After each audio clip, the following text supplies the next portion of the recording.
So, it's time to get back to basics once again, with the last couple of FromSoft games to attempt with claw only. Which games do we have left again? You lose your souls. All of them. Over and over again. Wait, no. No, please. You can't do this to me. You can't make me do this. You can't make me play Dark Souls 2. Please! Well, it's that time. Time to finally play Dark Souls 2 for an actual entire playthrough on the channel, which I'll at least take as an opportunity to not only air my own feelings about this game, while also giving DS2 whatever credit it deserves for some of the decisions and designs that did succeed. With that out of the way, let's roll the intro, I guess. Howdy, I'm Prakuza, and welcome to DevBox, where today we're asking the question, can you beat Dark Souls 2 with only the claws? Oh, is that not the title that you clicked on? Was it something more hyperbolic and heated? Well, in that case, you can thank YouTube for the bullshit required to succeed here. Alright, to start off, we need to actually get our very first claw. So, where do we get that? Ah, there, in No Man's Wharf. Super quick, super easy, barely even a problem. Huh? No Man's Wharf isn't one of the 3 starting locations from Majula?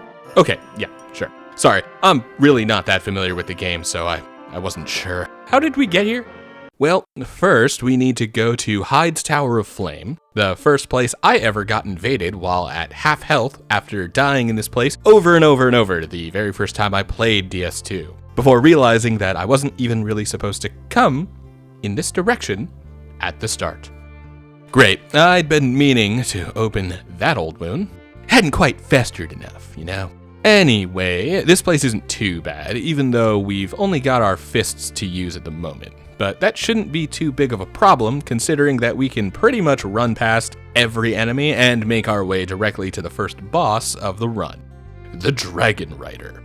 Fortunately, we can kill the Dragon Rider by causing him to fumble down off the edge of the arena that we were supposed to fill all the way in on the way here. It does take a few tries to get right though, since I'm not super familiar with this fight, or this cheese, or this game. But hey, those growing pains should ease out eventually, right? Well, from here, we can head directly into No Man's Wharf. And then we can start farming the shadow dudes that spawn right after the bridge shortcut. According to Fextra, they're called nimble or suspicious shadows, and they are not really all that easy to fight when we have base level stats and no weapon. Also, I think I felt a few brain cells die upon speaking the words according to Fextra. Yeah, so this takes hours, partially because we're starting without a weapon, but also because we can't stop at only one claw. In order to get the kill consistently, we need to make use of some old school tech that usually doesn't work in DS2.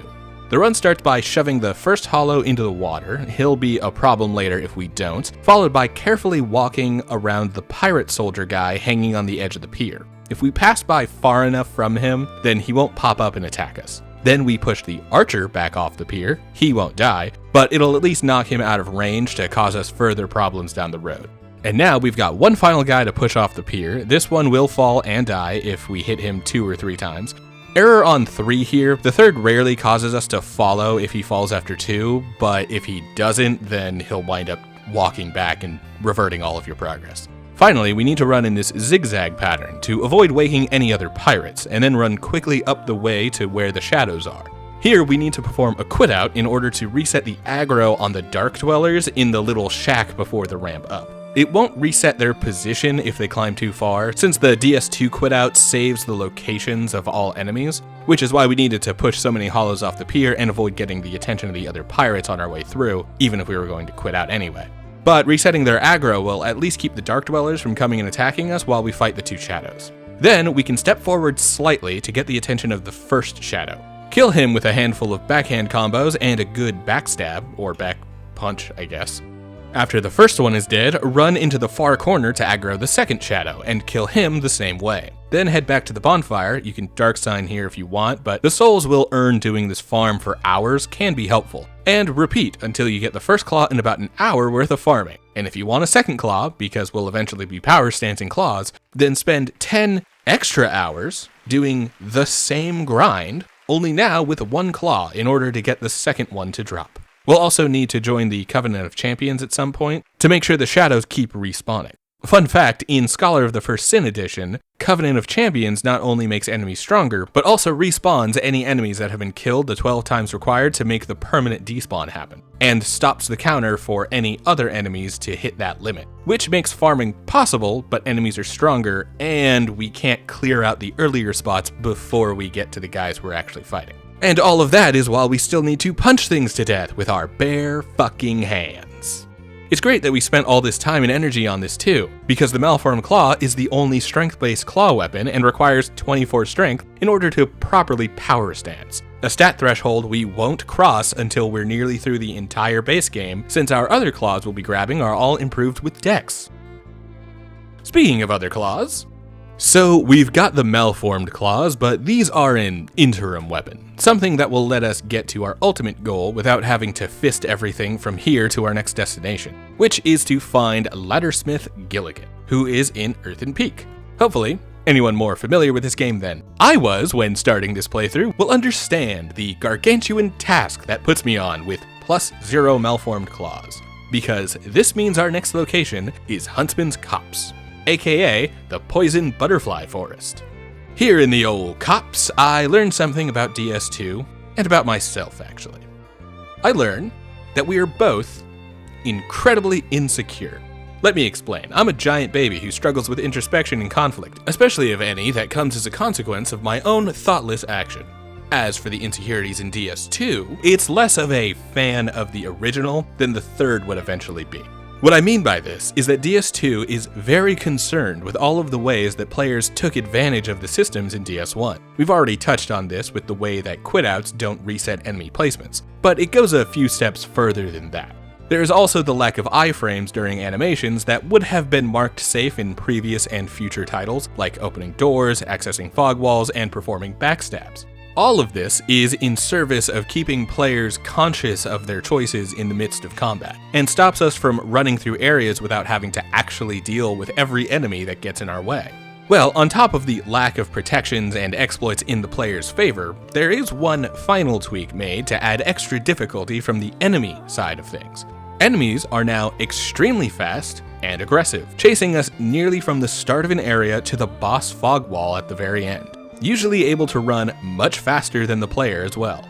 So with all of this in mind, when I head into Huntsman's Copse, a mid-level location that I'm deciding to run through with a +0 Malformed Claw, I die so much I almost cry myself to sleep that night, debate quitting the run, and decide that I was right to hate this game with a burning passion before every fucker who sings DS2's praises tried to gaslight me into thinking otherwise. I'm very much normally a to-each-his-own kind of guy, but this shit had me thinking I was at the center of some elaborate prank to lie about the quality of this game, specifically trying to trick me into making this exact video. So, considering the long and expensive work I'll need to start doing with my therapist, might I invite anyone watching to consider supporting the Patreon, so I can afford a professional willing to take on the impossible task of putting a YouTuber's brain back together. Anyway, once we finally get through the location, we challenge the Skeleton Lords. As our second boss fight of the run, this goes surprisingly better than I thought it might.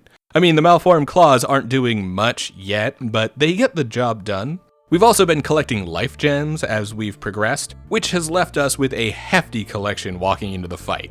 But getting through does cost us every single one. Fortunately though, the arena is built with these pillars that can help us at least break a little bit of aggro off the skeletons to give us enough time to back away, heal, and then jump back into the fight only to get shredded again. We're having fun! I swear! Two things happen once we arrive to Earthen Peak. First, we run, run, run. Next, we die, die, die. This is still part of that first all-nighter with the crying myself to sleep stuff, by the way. Although this was at least slightly less hellish than Huntsman's Copse. Not sure if this area is nicer, or if I'd started getting used to the way DS2 treats the player and figuring out what the game was asking of me, or if I had actually leveled up enough to survive a couple hits. Does that mean I actually fight every enemy? Hell no. But we make it through all the same. After plenty of strife, we finally meet Laddersmith Gilligan, the much beloved NPC from DS2. Anyway, we can buy the real claws from this weirdo and be on our way. With our current stats, these are the best option we have available. That will change eventually, and we will have reason to get some backups, but that will wait for now. Still, now that we have a set of claws that we can actually power stance, the run gets to start for real, and my crying subsides for now. Especially since we've gotten a handful of levels as the result of all of that farming and running into areas we're not prepared for. Enough to wield and power stance the claws, get our vigor up to 20, and get enough adaptability to jump my agility to about 100, roughly the threshold for DS1 level iframes on dodge rolls, according to a bunch of Reddit posts that I read. The agility adaptability system is very stupid, but I have nothing specific to say about it that others haven't explained much better, so I'll leave it at I don't like it. Given that I do a bit better in the Forest of Fallen Giants, there isn't much to show, so here's me dying to the first attempt at the Pursuer invasion. Plenty of other deaths through here. I take back what I said about this being fun. I'm having a bad time now. Oh look, a boss. So the actual start of the bosses and the start with my power stanced claws goes surprisingly well. Like the pretty epic opening cutscene. I'll mention them later, but for now, this is a great first impression on cutscene bosses. I could do without the weird blood iris effect, but otherwise the animation goes nuts. Even if other animations in this game are really underwhelming. Talking to you, protagonist run cycle. Got my guy looking like he needs to find a bathroom somewhere. As for the fight, we nearly get through the whole thing without taking a single hit. No life stones necessary, which is great since I don't really have many left anymore. And after we get the soldier key from the boss, we can immediately go to the next fight. I was legit surprised to walk down like one hall and get another boss. I could have sworn that there was an entire new level between the last of the giants and the Pursuer. We arrive quickly to what was my favorite fight in this game on my initial casual playthrough and use my favorite tactic on the Pursuer I learned way back then. Hitting him with a ballista. For clout. Otherwise, bait out his combos, get a hit in, rinse and repeat for like 5 minutes, and we're done. Honestly, at this point, the claws are pretty good, especially when power stancing. The weapons are lightning fast and deal way more damage than I ever expected. Already better than their DS1 counterpart, but not quite hitting Elden Ring levels yet. So, with 2 bosses down in regular order and 2 more completely out of order, it's time to head back to Earthen Peak. Because guess who found another farm to do for another 10 hours. First, we want to fight the desert sorceresses, for reasons. Then, we want to kill this mannequin at the end of the path over and over and over again, to get 2 of his claws. This takes some time, and we get what we want from the sorceress fights, which then lets us move to a better location for a better mannequin farm. It's the 3 up top by the central bonfire that we're actually after. Once we're done, we have 2 sets of claws that can be power stanced. We've already run into a few spots where the claws ran out of juice and we needed to swap back to the malformed claws to survive without breaking our gear. So while this was partially for completion's sake and to have every claw weapon, it's also somewhat necessary for survival at this point.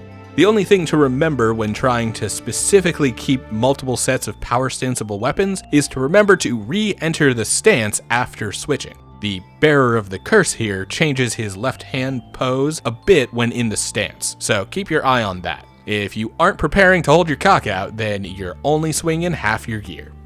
Next up, we free Milfa to open up the path to the Shaded Woods and get her some clothes. Giving her the full Desert Sorceress gear was definitely worth the hours-long grind. It's almost like I'm playing Stellar Blade. Honestly, the longer I spend in DS2, the more I question why I'm not playing Stellar Blade. Or any other game for that matter. Okay, maybe not any other game. And with that done, we won't be spending any more time in the Shaded Woods. Why this wacky flailing route all across everywhere? Easy, because I'm lost. I didn't even know Milfa would lead us to Shaded Woods when I freed her. I'm literally guessing around everywhere I can. So next up is then back to No Man's Wharf. We've already unlocked the Pursuer entrance to Lost Bastille, might as well go in the back way at the same time. And since we've already opened the shortcut from all of the farming earlier, we can head straight to the boss. At this point, we get our first boss death since Dragon Rider from the Flexile Sentry. but I make it through pretty far before we're taken out. Considering that we're 4 bosses in and this is the first one to kill me while I'm not trying to cheese it, I'm starting to get the idea that these might not be the most difficult fights in the world. Honestly, most of the areas leading up to the bosses are worse than any of the fights themselves. But I'll also be honest that this feels like it has a lot more to do with how slow this game is than anything else. Sorry to take an easy fight and turn it into a reason to criticize, but yeah, that certainly is one of the bigger issues I have with DS2. The whole game is kinda clunky and slow in comparison to the rest of the series, and that applies both to the stiff animations on the bearer of the curse here, as well as the bosses. Kinda feels like playing Evergrace again, and while I understand that DS2 is already 12 years old at this point, it shouldn't feel Evergrace levels of old. I mean, I've never really had this same complaint about DS1. With both bosses that lead us to Lost Bastille down, we head in and start checking around the place, which leaves me very confused because I don't know anything about this area. To the point that we can see my flabbergast when the pursuer arrives and leaves before actually fighting me. Well, he finds and kills me somewhere else anyway. Then I get vengeance while being peppered with arrows on a second run. This was harder than his actual boss fight. But with the major obstacles down, we can head into the Lost Sinner. And once again, I get slammed while most of the way through the fight. On a second try though, we keep our dodges on point, don't fall for the trap of trying to lock on with the lights out, mostly because I have no idea how to do whatever level shenanigans are needed to light up this room, and slowly make it through to the end of the fight. Not a bad encounter though, it was actually pretty fun. Well, with one more boss down and apparently a primal bonfire lit, whatever the hell that means, it's time to head back to Earthen Peak. I mean, is it really? Or is this the only place I can think to go? Not sure, but here we are. This means we'll be lighting this windmill on fire, because everyone else seems to do this in their videos and I want to fit in. Then we're fighting Mytha. It goes perfectly, and I certainly know how to pace myself out for heals. Okay, second try, we've definitely got this. I gotta say, at this point, I'm starting to enjoy these claws, like actually enjoy them. They really aren't anywhere near as terrible as they were in DS1. Like, the claws might be the best fist weapon in that game, but that bar is super low. But the DS2 claws are absolutely a legitimate weapon on their own. Makes sense considering where they would eventually get to in DS3 and Elden Ring, as actually formidable tools to take down bosses with, like Mytha. And with Mytha down, we get to head into Iron Keep, the crazy lava pool castle that we access with an elevator up through the top of Earthen Peak. Honestly, I love that design right there. The sort of showcase of the nonsensical fantasy land with kingdoms stacked on top of each other leads really well into the convergence ideas of DS3 too. Now, as for the actual structure of the level, yeah, fuck this place. This is hands down the worst it's gotten since Huntsman's Copse and Earthen Peak the first time, but also the worst it will get until much, much later. So, you know, prepare for some not as bad as I thought moments coming up, some good evens, some I'm having fun and this game is worth existing even. But for now, life is hell and so is the Iron Keep. While I kill all of the enemies here until they stop respawning so I can actually get through the fucking boss walls, let's chat for a bit about the thing I mentioned back in Huntsman's Copse, about DS2 being insecure. See, in an attempt to stop people running through every location, FromSoft saw fit to make every enemy extremely aggressive. Like, extremely, extremely aggressive. Like, to the point that these Alon Knights will straight up run directly into walls or off the edge in their single-minded attempt to get to me. This has been the case for a lot of enemies actually, and the source of most of my contempt for the game in this playthrough so far.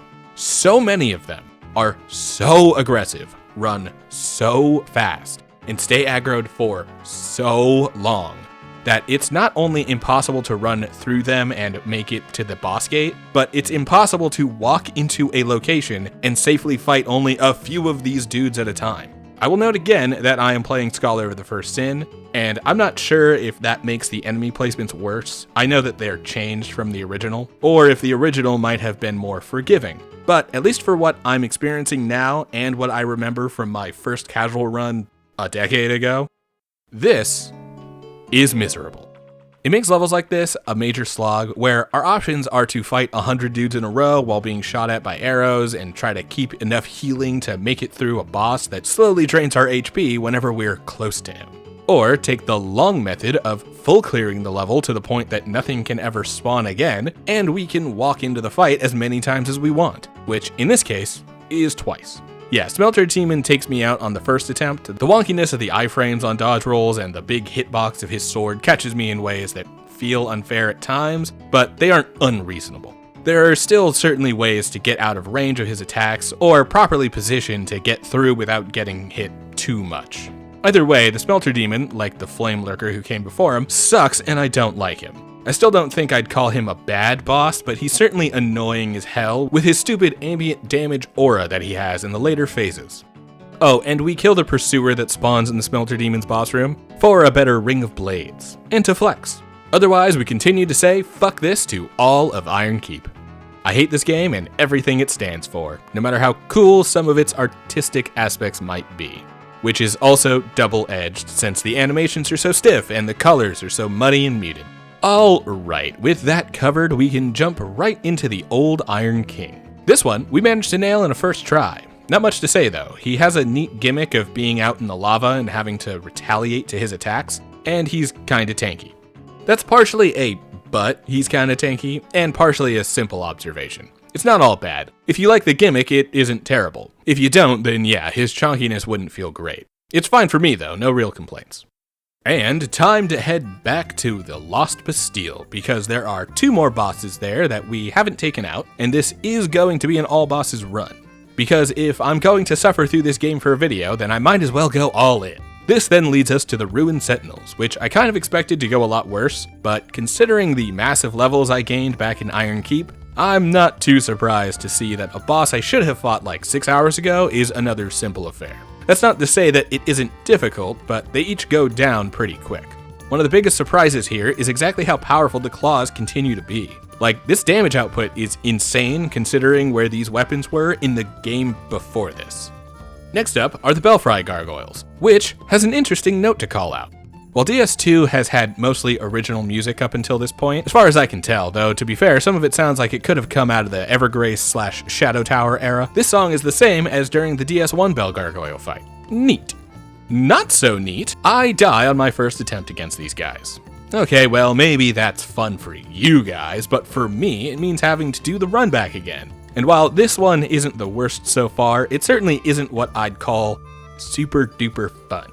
As for the boss itself, getting ganked by half a dozen cards at once is fantastic boss design, and I have only good things to say about it.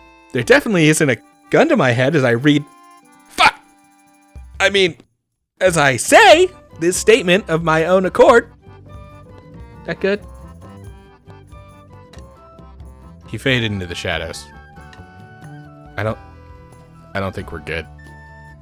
Thankfully, Huntsman's Copse is much easier now that I have adequately leveled gear and much higher vigor. Is it vigor in this game? I could check, but I don't care. Maybe if this game wanted to actually be fun, then I'd bother, but... So, the Executioner's Chariot is weird. I don't mind the gimmick, and I've actually come to really appreciate gimmick bosses these days. The fact that the horse is a real fight afterwards as well certainly goes a long way to keep this fun. It takes a couple tries, and this run back is much worse than the last one I complained about, but the claws continue to do plenty of work during each boss fight. It's the multi-enemy fights on the way in that it really struggles against. Sure hope the boss of the next area isn't a massive multi-enemy fight. Oh, Grave of Saints, aka the Rat Place. Awesome. And the claws have difficulty reaching down and attacking the rats. Also awesome. Well, at least the boss isn't too bad, right? Yeah, we're up against the Royal Rat Vanguard. Not the worst boss ever, honestly. We'll come up against a much worse rat boss in a minute. But the lack of downward attacks and short range on the claws does cause me to miss a few more times than I'd consider fair. But that's the first real complaint about the weapon I've had this entire time. Otherwise, keeping distance is pretty simple, and finding the right rat by locking on to each until you get one without a health bar over its head is kinda neat. Also, even though we get overwhelmed and killed once, the bonfire being right outside of the fight makes this the best run back in the entire game. Would love if they do this more often, but no can do on DS2. Or DS1 for that matter. Or DS3. Or honestly, even Bloodborne. Man, was Elden Ring really the first one to solve the salty runback problem? Most of the time. With the Vanguard finished off and his remaining rats all scattered to the wind, we can try to go somewhere else. That hopefully won't throw tons of random enemies at me and outnumber me in a dark-lit hellhole where I can't see anything. So, where are we headed next? Oh, the gutter. Great.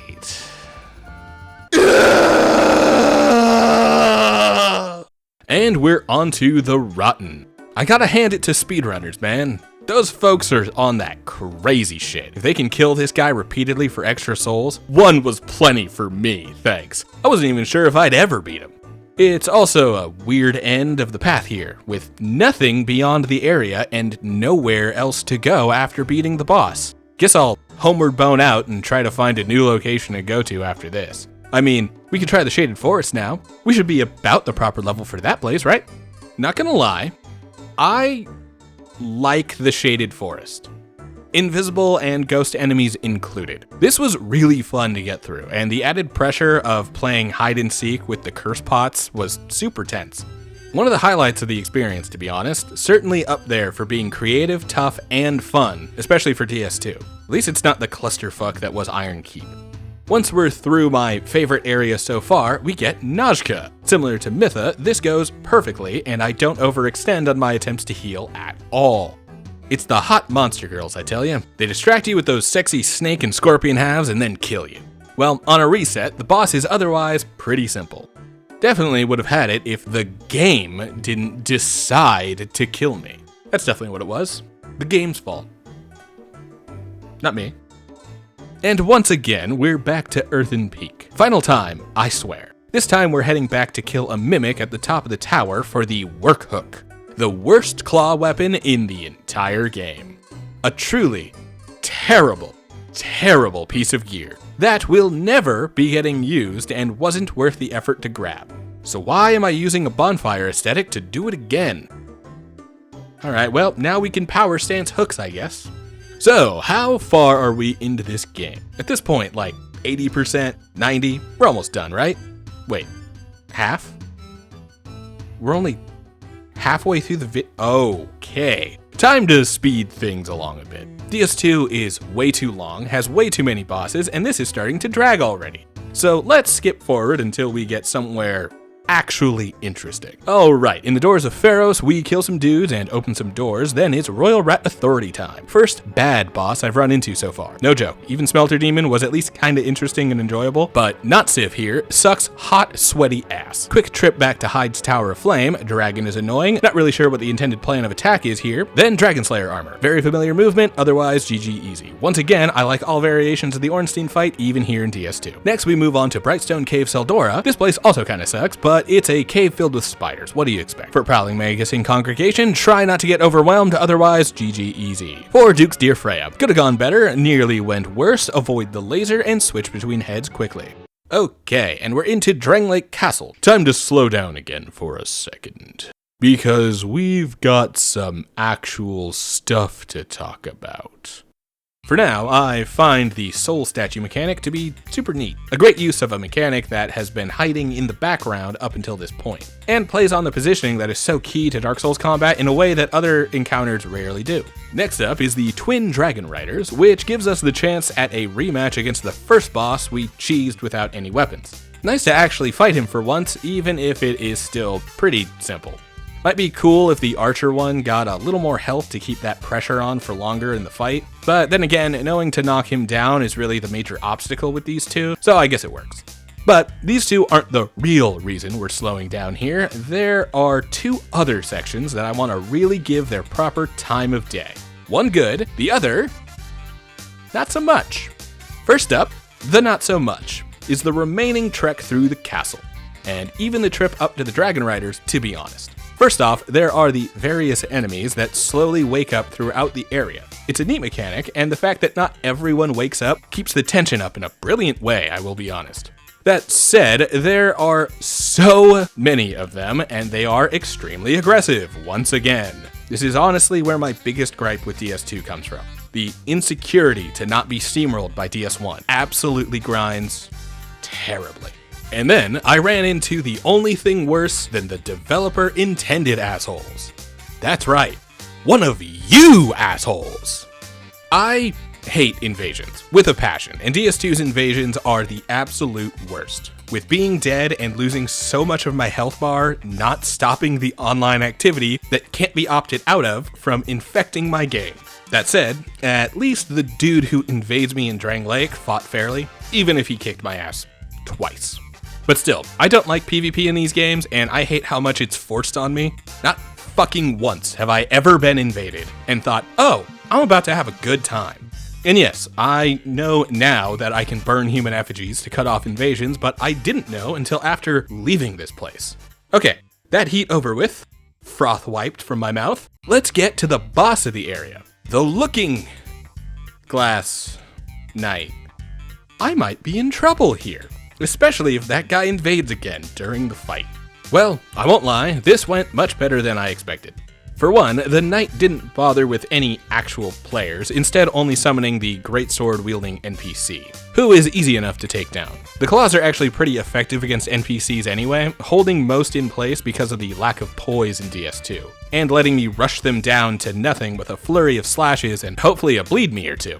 Then, for the boss itself, the knight's moveset is fairly predictable, and even when he does hammer me with a few attacks, I've got enough Estus and especially life gems to keep myself going through to the end.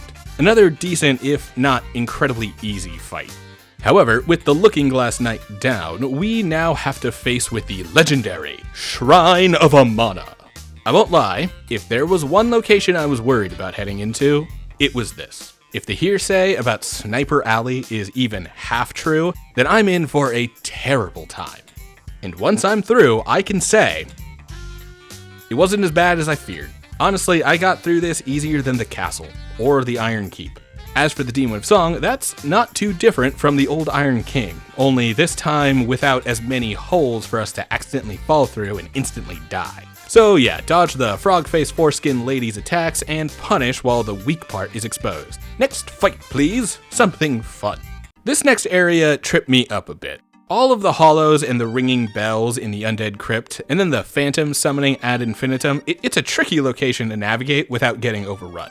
Not a complaint this time, by the way. This is actually a pretty inventive way to force care in positioning and taking control over the flow of combat in order to keep the hollows or a stray hit from suddenly summoning phantoms. Props to the level designer for this part, actually. The final gauntlet leading to the boss, though, not so much. It really reads as let's put a lot of dudes in a hallway and hope for the best energy. Don't get me wrong, the tricky hollows on the sides that will run to the back and ring the bell are a great way to trap new players in a tough situation, but as the run back for the boss fight, this one is pretty awful. Not the worst so far, and not the worst we'll find, but pretty par for the course for the game with the worst runbacks in the series. I was expecting a lot worse from Velstadt once I got into the fight, but even with the claws, he's surprisingly easy. Although I suppose it's about time to drop the facade that the claws are in any way a detriment to the playthrough. While they're tough to get early, I could certainly imagine a casual player starting out as a swordsman or explorer and eventually picking up the claws at Gilligan and feeling like they got a pretty decent upgrade from their starting gear. As for the boss himself, my one death comes again from trying to take a drink from my flask when I really don't have the opportunity. But when it comes to taking Velstadt down, he is kind of by the numbers at this point. We fought lots of variations of dude with big weapon, and it pretty much always comes down to strafe, combo, rinse and repeat until the health bar at the bottom depletes. I guess this is the source of a complaint I'd heard about DS2 but never remembered being a problem back in my first casual playthrough. This game might have the highest number of bosses pre-Elden Ring, but so many of them are kind of bland. Even when they get unique gimmicks like the Looking Glass Knight's NPC summons, the fights themselves are kind of slow and show little resistance to any regular weapon. Oh, after Velstadt and picking up the ring from Vendrick, we finally light the primal bonfire behind the Rotten. I somehow missed the little hole in the wall there after the fight. Crazy. Hopefully that wasn't digging at anyone's head, up until now. And now it's time to head into Aldia's Keep, which we had very much gotten lost finding on the way here. Almost beat the game early, in fact, but fortunately, I strategically died at the Throne Watcher and Defender in order to keep from rushing to credits too soon. Strategically. Yes. Anyway, Aldia's Keep is boring. Kinda a giant hallway with barely anything in it. Let's head to the dragon place already. And now we fight the Guardian Dragon, or should we call him the Stallion Dragon, since he spends so much of this fight flying too far away for me to hit him with my melee-only toolset. I could have sworn the pun would have brought out the There we go. Anyway, good DS2 dragon fights do not exist. I'm sorry to ruin that for y'all, but I simply speak the truth. Want extra proof? Let's head into Dragon Air and the Shrine. In the air, or some say airy, we talk to the Emerald Maiden. Best Dark Souls waifu, by the way, not sure what y'all see in the DS3 Firekeeper. Don't break the eggs, and we get on through without too much trouble. In the Dragon Shrine, we make sure to do the fights to get that respect from the Dragon Men. They aren't hard, but I can see skipping them if we're rushing. And I actually will do exactly that very soon. Because now we've reached the Ancient Dragon, and he gives us the ability to go through memories. But first, we might as well fight him now. The damage isn't great, but that is exactly what I would have expected. Honestly, the fact that I see yellow at times is incredible. Still, this is much worse than the last dragon fight, because it is way too long, that flying fire breath attack is stupid, and the run back is the entirety of the level. Ass on ass on ass. But at least when we kill him, Vendrick will be slightly easier. He'll still kill me like 6 times, but it'll be slightly less killing. Now it's time to head down memory lane. The first giant memory with the giant lord goes fine. I feel like I keep having to say this over and over, but once again, the boss is surprisingly easy. Why does this game's bosses feel like the easiest dudes I've ever fought? I mean, this guy might as well be the last giant with a sword instead of his own arm in the second phase. Other memories are much harder. Who'da thunk it? Throwing me into a handful of fights against a bunch of enemies is extremely difficult with a weapon that has no range or crowd control, making me wish for the greatsword here. I will say, I love the added environmental storytelling of the hollows attacking the giant corpses that let us into the memories in the first place, only to jump inside and see the war that they're still fighting in their heads. Next up, since we've already got access to the finale, we can go do some cleanup and get the DLC finished. As for the first part of the cleanup, we need to do the Dark Lurker quest line. I wrote a little poem to commemorate my feelings on this fight that I'd never challenged in my first playthrough of DS2, and have only heard about how hard he is. Fuck this. I hate life. Please kill me. Second try. GG. Easy. Time to actually fight Vendrick now, since we'd picked up those giant souls. Big Man deals big damage, but since we do have all of the souls, we're also dealing okay damage. He kills me a handful of times, but I don't lose too much hair over this one. Time to head into the first DLC. Crown of the Sunken King. I hate it here, and I've very much stopped having fun at this point. Claws aren't even a problem. I barely need to talk about them. They're a legit good weapon for this game, but this level is really making me want to stop and never come back to DS2 again. Speaking of which, let's get to the first boss fight of Crown of the Sunken King. The Gank Squad. This shit is incredibly unfun. They are so fast, so strong, and it feels almost impossible to actually separate them enough to wail on one at a time. Absolutely terrible, probably the worst single fight in this entire game. Somehow, actually worse than the Royal Rat Authority. I hate this, moving on, die forever. Let's get out of the Gank Squad quick and move on to the much better fight, Elena. It's not a perfect encounter, but it's not bad. Most of her attacks are strangely easy to get around, and she really doesn't have a lot of threat outside of the summons. The Bellboy summon does cause quite a bit of panic though, so it definitely helps balance the fight in a way that Elena needs. Either way, it's better than the Gank Squad, and probably the high point for the Sunken King DLC, even if it has an absolutely abysmal runback. Okay, so Sin is probably the best dragon fight in DS2, and a lot of its attacks feel like the prototype for what would eventually become Midir and the dragons in Elden Ring, in a good way. That being said, the bar for the best dragon in DS2 was low. And he did not clear it by much. I'd honestly rather fight Calamite, Lanciax, or any other dragon FromSoft has ever designed since 2011. Hell, I'll go back to Kingsfield to fight Gyra and Seath if I have to. Oh, and this gives us a great reason to have 2 sets of claws, since the first set almost breaks before the fight is finished. The second set does enough to get us through though, and we can make our way to the second DLC. Second verse, same as the first, but somehow worse. No, but Broom Tower isn't terrible, I suppose. I actually kind of like the idea behind the Ashen Idols and Smelter Wedges. Bit of a dick move to make it entirely possible to run out of wedges before the Fume Knight fight, but thankfully I did not explore enough before getting there apparently, so he doesn't get infinite healing during this encounter. Oh, but that's getting ahead of ourselves. First, we need to go check out the reused asset. It's Blue Smelter Demon, same as the old Smelter Demon, but now in cool blue raspberry flavor. And I really didn't notice much of a difference between this one and the original. I mean, obviously he's stronger, but so am I. So this feels like doing the exact same fight, but again, and later, and after another terrible run back on the various times that I do die. Maybe his hitboxes were a little more wonks, but so is everything in DS2. He dies, like the rest. Okay, time for Fume Knight. Honestly, a solid fight. He's actually a close call for my favorite boss in DS2 at this point. His moveset is pretty fun to engage with, and I could imagine that this would be absolutely impossible without the level of vigor that I currently have, or while being fully cursed. Still, not quite Artorias or Gale, but certainly a highlight of the experience so far, and kind of worth diving into this otherwise brutal DLC. Finally, for Crown of the Old Iron King, is Sir Alon.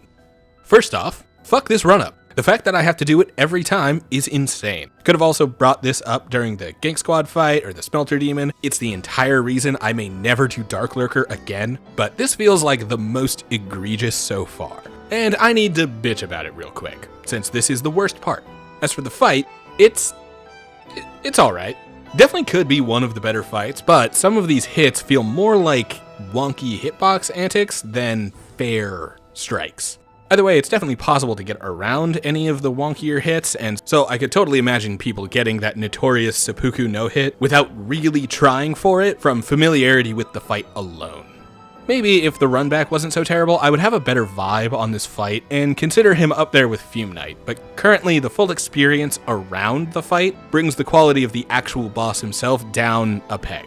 Fighting him in a room with a bonfire right outside would be pretty cool, but having the run back there every time totally sucks and makes it feel not worth it.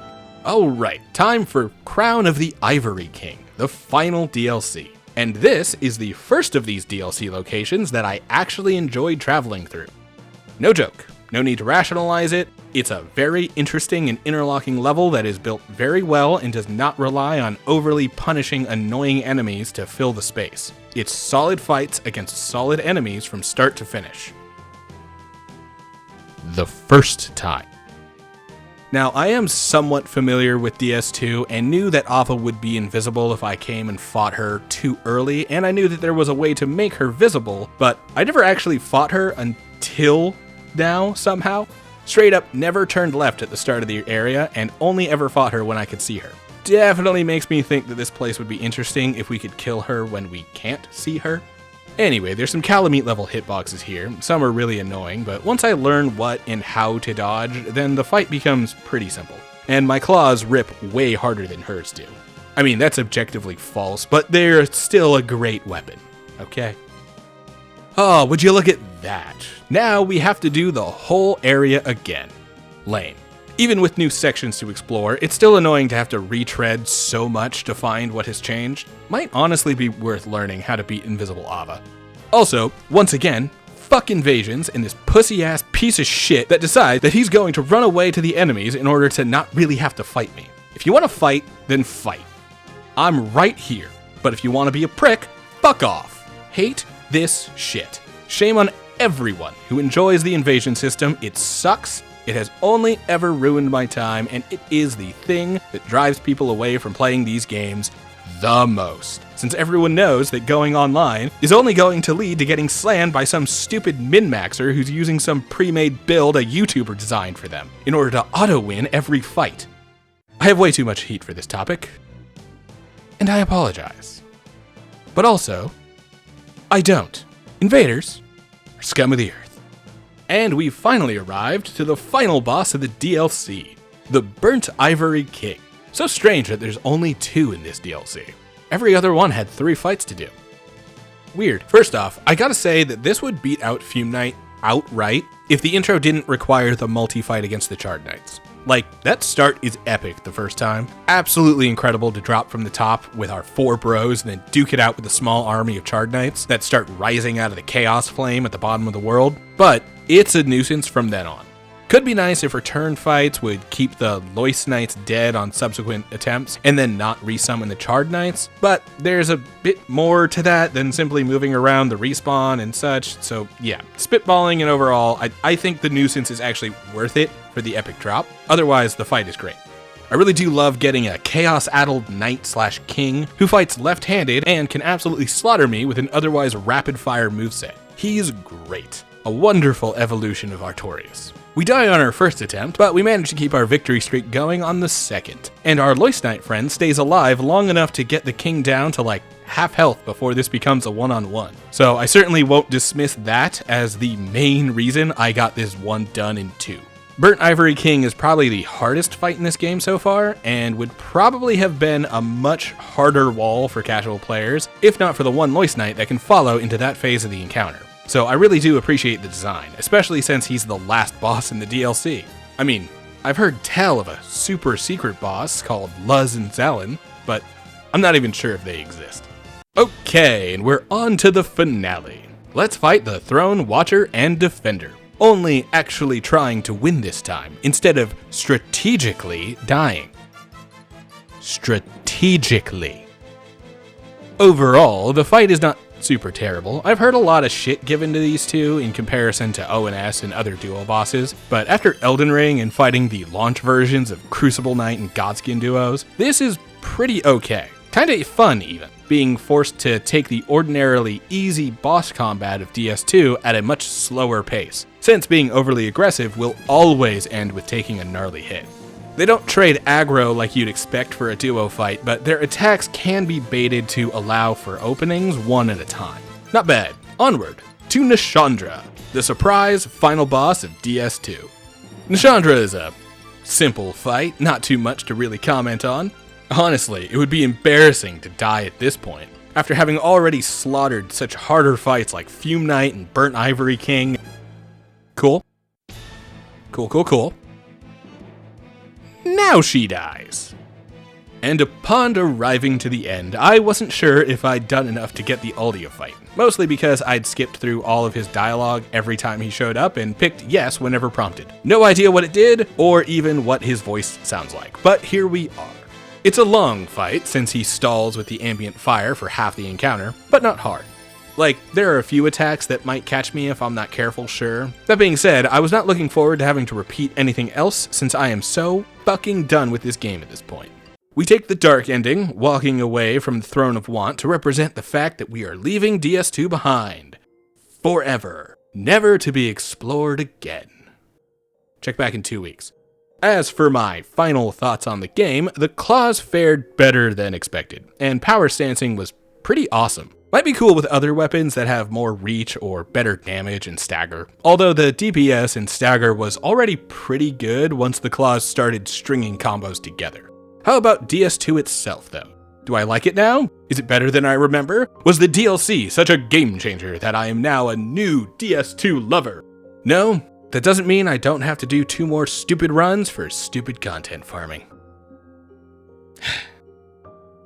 Oh, and yeah, I went back for Luz and Zalen. Summoned NPCs to help me through the frigid outskirts. The boss was Ava again. No notes, this fight was kinda dumb and the run-up is the worst area in the series. Never doing that again. Okay, bye! Hold on. No, we are not leaving it there.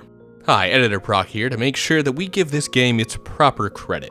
Tons of people loved this game. We were absolutely floored by how many people we saw fiddling around online whenever we signed in.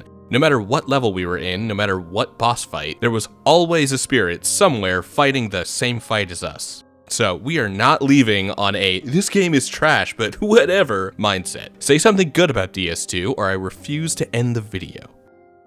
Okay, dude, its bosses aren't shit? Not good enough. Fine.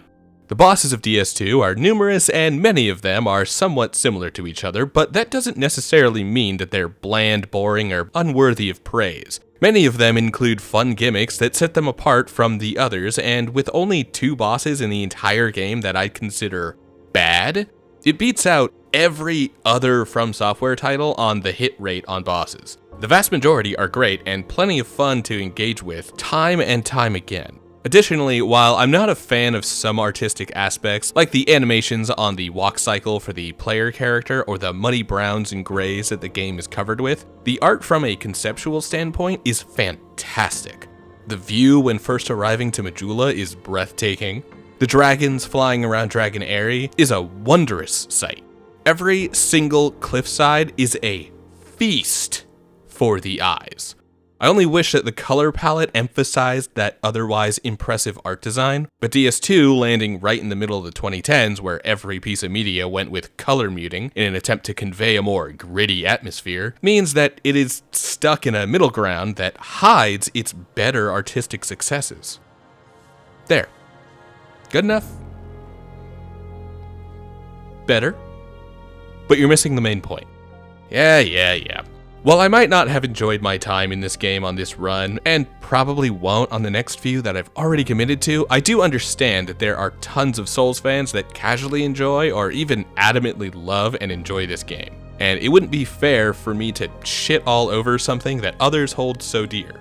If that DS2 enjoyer is you watching right now, then know that I love that you love this game. And I hope that you continue to have fun with it with the others that see this game's benefits as outweighing its deficits. Good. Unless, of course, you're one of those invaders coming in and ruining my damn day, because if that's you, then you're a right cunt. Hey, it's that time again. The end of the video, where I invite folks to come check out the Patreon. Link is in the description. And make good on the rewards for those currently pledged. Patreon members get early access to new content and their names written in the credits at the end of videos. And those who pledge in the top tiers get their names read out, like our DevBox designers, Genghis Braun, and our DevBox developers, Azul. Thanks for your support, and thanks for watching.